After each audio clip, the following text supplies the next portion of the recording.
The rain came down like it had something to prove that night, hard, relentless, unforgiving. It soaked the dry earth of Daniel's farm, turning dust into mud and silence into a steady roar.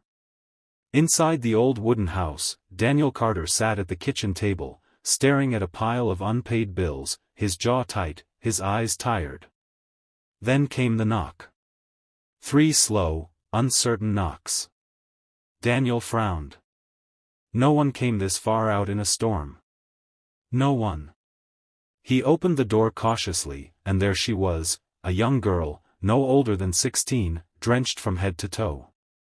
Her hair clung to her face, her clothes hung heavy with water, and her eyes carried a desperation he hadn't seen in years.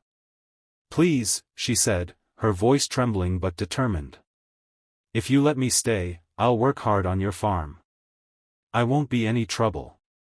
I just need a place." Daniel's grip tightened on the doorframe.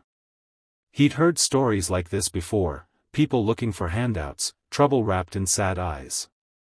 He had a son to think about. A farm barely holding together. He couldn't afford risks. "I can't help you," he started, his voice firm, rehearsed from years of saying no. But then... "Dad?" A small voice echoed from behind him. Daniel turned. His 8-year-old son, Noah, stood in the hallway clutching his worn-out blanket. His wide eyes moved from his father to the girl at the door. "She looks cold," Noah whispered. Daniel hesitated. Just for a second. And in that second, something shifted. He sighed deeply, stepping aside. "You can come in. Just for the night." The girl nodded quickly, almost like she didn't believe him. Thank you so much." Her name was Lily. That night, she barely spoke. She ate quietly, sat politely, and kept her eyes down like she was afraid even breathing too loudly might get her thrown out. Daniel noticed everything, the way she flinched at sudden noises, the way she thanked him twice for every little thing. People don't act like that unless they've been through something. The next morning, before the sun had even risen, Daniel stepped outside, and stopped. Lily was already there. She was struggling with a heavy bucket, trying to carry water toward the livestock. Her arms shook, her steps uneven, but she didn't stop. Not even when she nearly dropped it. "You don't have to do that," Daniel called out. She turned quickly, startled. "I said I'd work. It's your first day. You don't even know how things run here. I can learn." There was no attitude in her voice. Just quiet determination. Daniel crossed his arms. "You ever worked on a farm before?" She hesitated. "No." He almost laughed, but didn't. Instead, he walked over, took the bucket from her hands, and said, "Then you start by watching." Days turned into weeks. And Lily stayed. At first, Daniel kept his distance. He gave instructions, corrected mistakes, and kept things strictly about work. But Lily, she didn't complain. Not once. She worked through blisters, through exhaustion, through the burning sun and the freezing mornings. And slowly, the farm began to change. The broken fence got fixed. The neglected crops were tended with care. Even the animals seemed calmer around her. But more than that, Noah changed. He laughed more.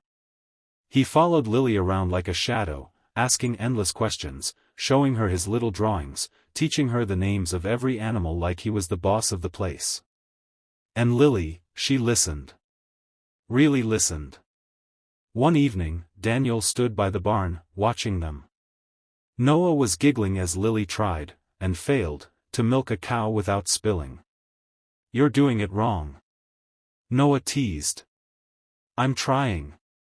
Lily laughed, her face lit with something Daniel hadn't seen before.